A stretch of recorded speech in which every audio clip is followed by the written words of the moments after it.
We continue with our startup competition to know who is the first winner of who is the winner of the first ever Tech4Democracy Venture Day Madrid edition. The platform covers many of today's most relevant topics, from sustainable cities, citizen security and migration, to climate change, biodiversity, and way more.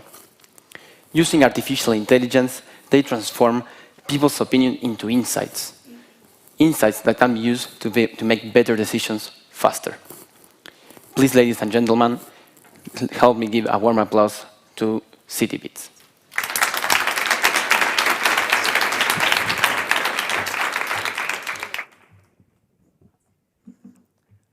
Hello, Tech4Democracy. My name is Darío. I'm a product manager at Citibeats, and what we do is to understand how society changes in real time.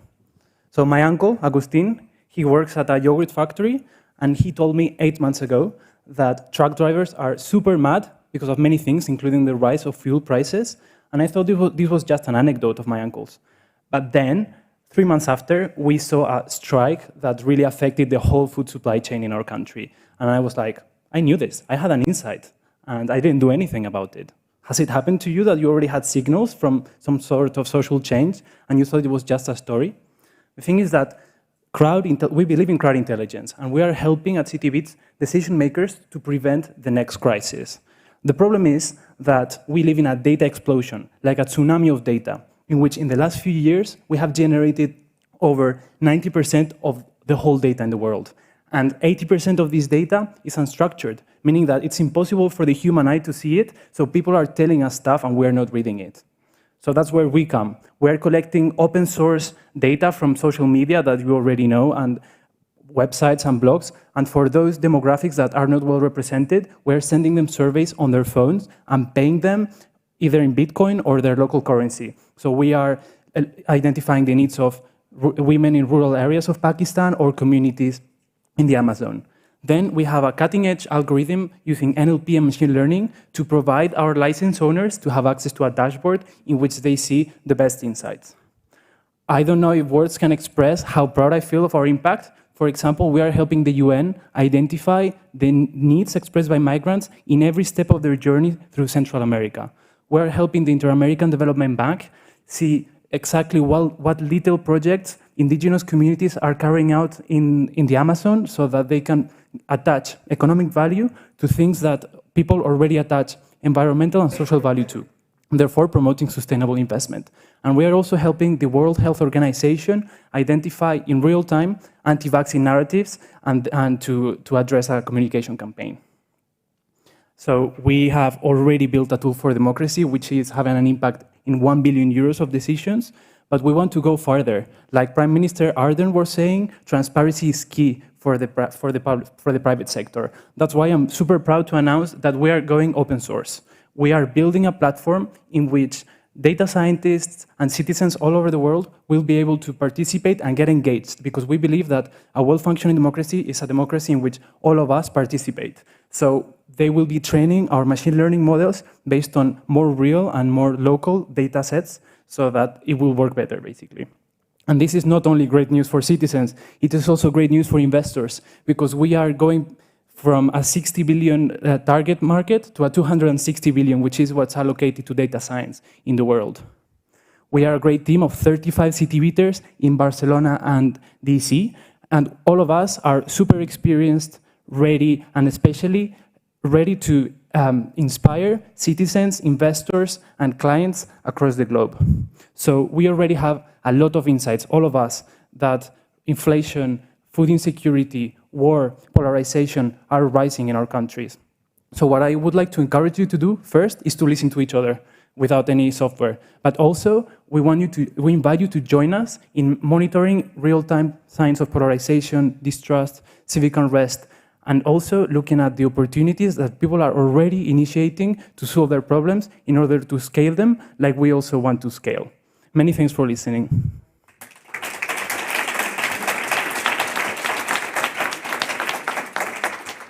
Thank you, Darío. You've mentioned a couple of international organizations that you're working with. Are these partnerships, or do you receive investment from them? Are they clients? And also, could you please mention a few of your public sector clients, if you have any, here in Spain? Thank you. Okay, thank you, Sofia. So some of them are investors, like BitLab and Entity Data, whereas others are clients. They were clients from our past business model, and then they liked so much our tool that they are also clients in our SaaS model. So were able to implement, and those of you who work with software in the public sector know how hard it is to implement software in public sector. So they liked it, and now they use it without our consultancy. And you asked for public sector in Spain? Yes. Okay, so it goes from town halls like Castelló de la Plana, Santander, who work in partnerships with bigger companies like Entity Data or Telefónica. And we also have the third sector. Fundación 11 is using us to identify what people with disabilities, different sorts of disabilities are saying their barriers are in culture, transport, the economy, and they're actually getting great insights from our software. And Darío, where do you get the data from? Like, where are your sources of data? Is it social media, but other, I don't know, insights? Where do you get those insights from? Okay, thank you, Rocío. So we get open source data. We don't get anything that people don't allow us to get. So Twitter, Facebook, Instagram, and then Reddit, YouTube, and any newspapers, like the newspaper from your hometown. If someone is writing comments there, we can get it, or forums. And like I said previously, we're also sending surveys on people's phones and paying them to reply. And this allows us to ask specific questions, also to validate what we're getting from big data. Juanjo, ¿tiene pregunta? That is very... Can you? Yeah. I see that you guys, I mean, people devoted to strength, democracy, and freedom don't like to talk about money. But that's what I keep asking. Of course. I said, I don't want to be that guy, but two questions. What's your business model? Where do you make the money from? And the second question, who are your competitors? Because there are a number of companies out there selling this product to many companies, I mean, including some of the big guys. Yeah, indeed. So we are on a SaaS business model selling licenses, yearly licenses with 5 seats per company or per institution. And we see that most times they pay even more to get more seats because many of their analysts are using it. And I think that our latest, or this year, we are getting a very high profit margin from this model. So we are very proud. And I think we have found a niche regards to our competitors who are doing social listening. And all the leads and clients we talk to are like, this is social listening. And we say, no, because social listening was designed to understand brands and how people talk about Nestlé, Telefónica, or any brand or product. Whereas we are doing social understanding because we have machine learning algorithm that understands the context and that was built for civic needs and democracy. So we don't recommend using tools of marketing in politics and probably vice versa as well.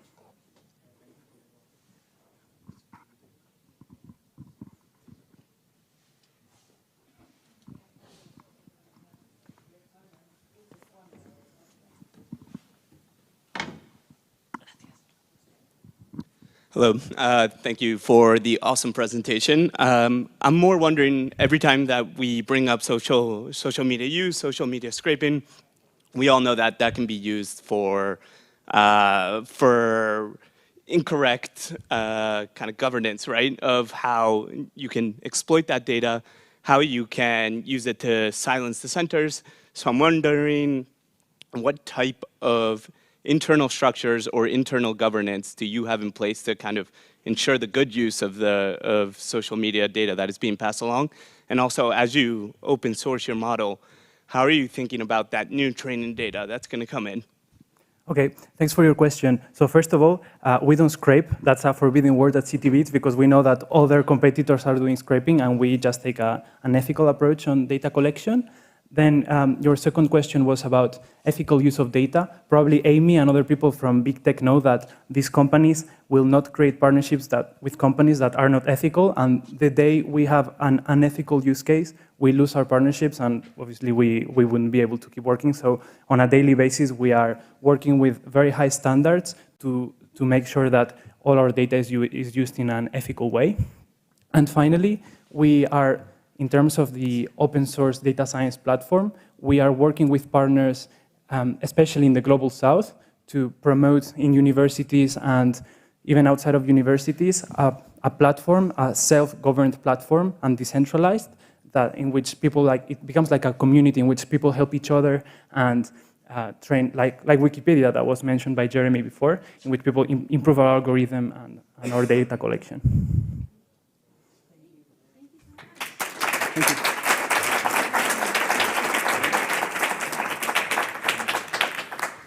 Throughout history,